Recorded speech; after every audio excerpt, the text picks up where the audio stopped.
The history of the Forest Talkers is something I've been looking forward to telling for a very long time. It is a faction within the world of the Long Dark that has been active for decades trying to protect Great Bear Island from the destructive nature of industrialization.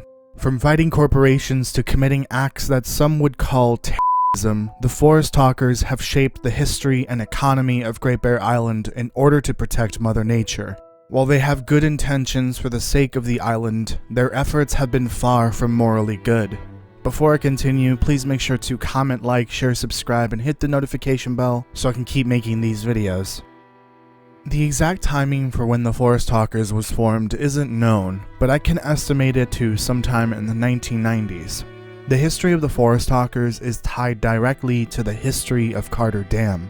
The history of Carter Dam is something I've covered before and found that I failed to tell accurately because of conflicting or confusing information from the game and the fandom wiki.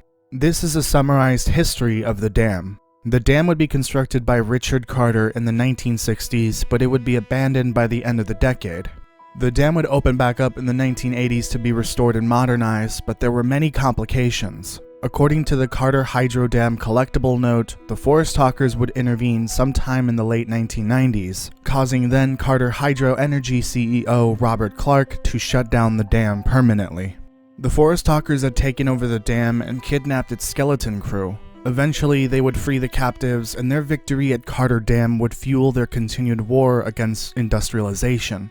From this, the safest estimate for the foundation of the Forest Talkers would be sometime in the 1990s.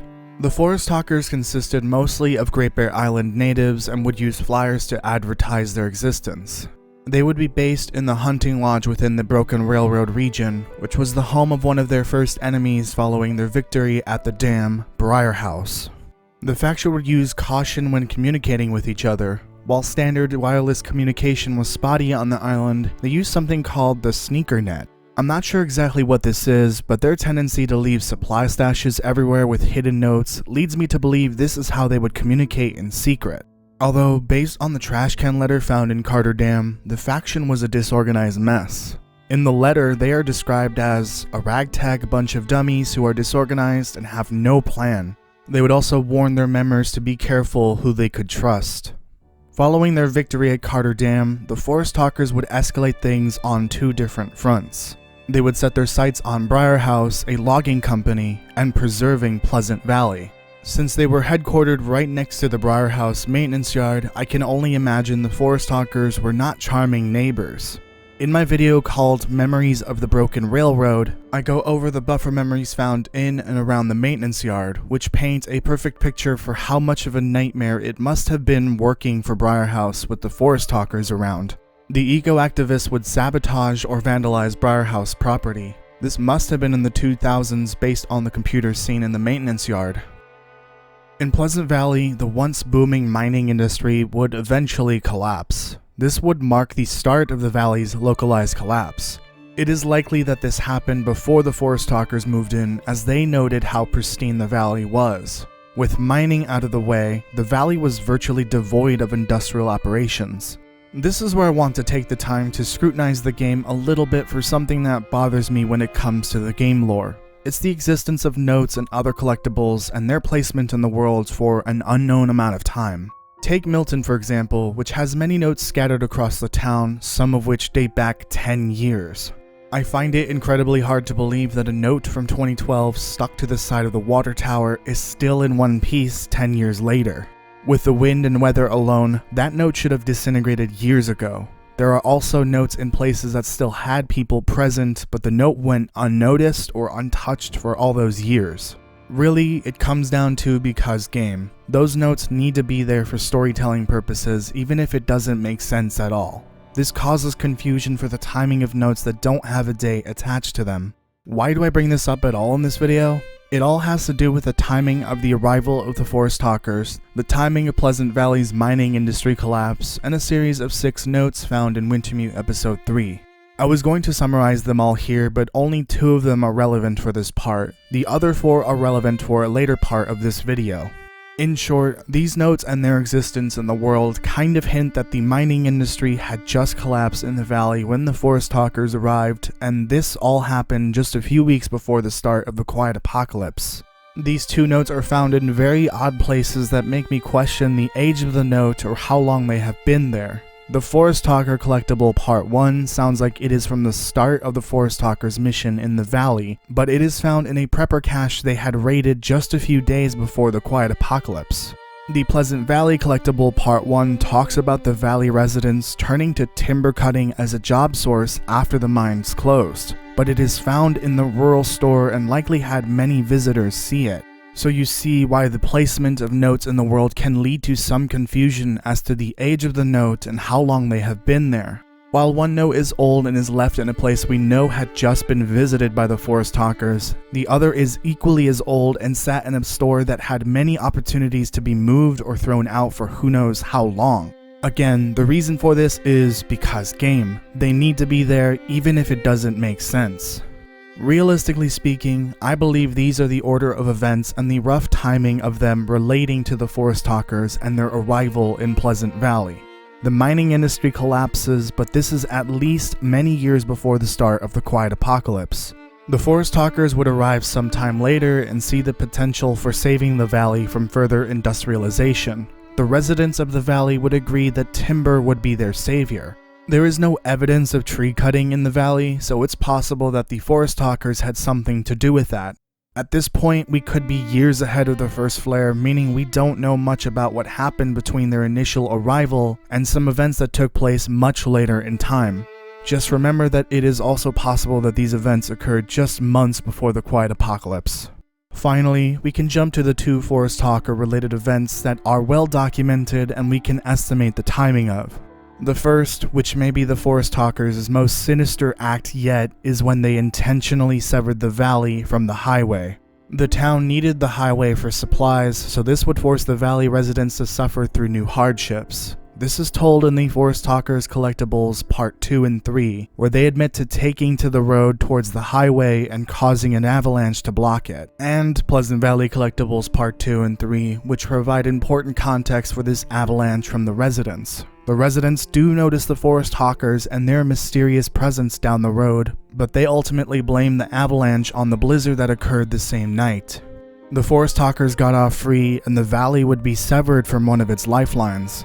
This is likely a few weeks before the first flare because we can still see the avalanche in-game.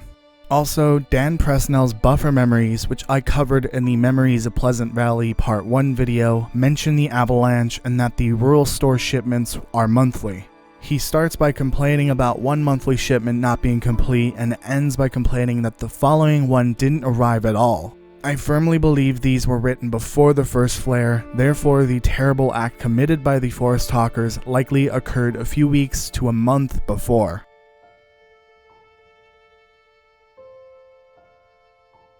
It is important to note that this act of terror from the Forest Talkers would indirectly cause the death of the residents of Milton at the hands of the escaped convicts. They would have normally taken the short route to Black Rock through the valley, but due to the avalanche they caused, the prison bus had to take the long way around through Milton instead. The second and final event regarding the Forest Talkers and Pleasant Valley would occur when they discovered the prepper caches of an old man named Tom Joplin. He was a resident of Skeeter's Ridge and was going a little crazy. Not Mathis crazy, but regular boring old person crazy. One day, Tom disappears and the Forest Talkers discover and raid his prepper caches. 3 in total. The only thing that indicates the timing of these raids are the mention of a coming storm and the earthquakes. The storm they are referring to is likely the one that raged over the island the night of the first flare. Of course, the earthquakes could be any time in the island's history, but they were also felt during Astrid's time in the valley. This likely means the raids were conducted just days before the start of the Quiet Apocalypse. With the amount of fresh Forest Talkers activity that can be seen by Astrid during her time there, it is likely they are very much active leading up to the first flare. On their other front with Briarhouse, the Forest Talkers would direct their attention to the Mystery Lake region. A lot of time would pass and they would exhaust every avenue trying to stop them from cutting trees across the island. Their timber operations spanned from the Broken Railroad region to the Coastal Highway region. This included Mystery Lake, which would actually be the Forest Talkers' ticket to taking the company down. On the northeast side of the Mystery Lake region, Briarhouse would establish a timber cutting area and a camp for their workers. The Forest Talkers had discovered this operation was illegal. They discovered and stole documents proving that these were old-growth trees and they did not have legal permit to cut them. 2 members would be on the run after stealing the documents, using the abandoned Carter Dam to hide them. This would take us to the days leading up to and even after the first flare. Briarhouse employees would be instructed to find the Forest Talkers members no matter what. The crumpled note found in the maintenance yard in episode 2 would start the Lake Gunshot side quest. Will Mackenzie would find the 2 Forest Talkers on the far side of Mystery Lake by the cabins. One would be dead from gunshot wounds and the other barely clinging to life in a cabin. The survivor tasks Will to retrieve the evidence and some supplies. Whether you choose to help the Forest Talker or not, here we can see the lengths that they would go for the sake of Mother Nature. Breaking and entering, theft, and lethal self-defense, all for the proof that Briarhouse was cutting trees illegally. Of course, all of this was taking place after the world had come to an end. To end things off, there was evidence that the Forest Talkers were present in the Blackrock Valley and were using the last prospect mine for something important. Through a series of clues hiding the combination, Will could enter the locked supply room that revealed something alarming. They had been looking through old mines for the gear they needed, which the last prospect mine delivered. In the supply room, they had weapons, ammunition, gunpowder, and explosives. The Forest Talker memo spelled it out plainly. They were done playing nice. They planned to cut the island off from the mainland entirely. By exploring the various mines across the island, it is likely they discovered abandoned dynamite, detonator caps, and all sorts of supplies that would help them cut off the island's arteries. This is what happened to Pleasant Valley. They had detonated an explosive to cause the avalanche. If they were willing to go this far, who knows how many of the avalanche sites in-game are there doing? I could see them targeting the Trans-Island Railway line, severing Briarhouse from the timber delivery site, the various bridges across the highway, the lighthouses, harbors, and so much more. Great Bear Island was in an active terrorist situation leading up to the Quiet Apocalypse, and the world was completely blind to it. The Forest Talkers didn't care about the people and the livelihoods they would destroy. They only cared about Mother Nature, preserving its beauty, and stopping the spread of industrialization. Why this movement started well after Great Bear Island's industrial prime is not known. The economic anchor that they would have targeted, mining, had started to die well before their formation. Maybe it was this decline that inspired them to tackle the other operations on the island. We don't know if they ever went after Hibernia, the Last Resort Cannery, or the refinery on the north end of the island, but there is no doubt they would have been within the Forest Talkers' crosshairs. The destruction of the island by their own hands was justified as they only sought to prevent its continued destruction at the hands of industrial greed. As the island had already been abandoned by the rest of the world long ago, there would be no one willing to stop them had they actually been able to enact their plans. The first flare in the Quiet Apocalypse saved the island from this fate, but at the cost of giving the Forest Talkers the victory they wanted. Even if it means the end of the world, I have no doubt they would see this new world as a victory for Mother Nature. If you want to catch up on any lore I've already covered, you can check out all the various playlists for the history of the Long Dark, Wintermute, Rudiger's Project, the people and places of Great Bear Island, and the Buffer Memories. They will be linked in the description. If you enjoyed this lore video for the Long Dark, please don't forget to comment, like, share, subscribe, and hit the notification bell so I can keep making them.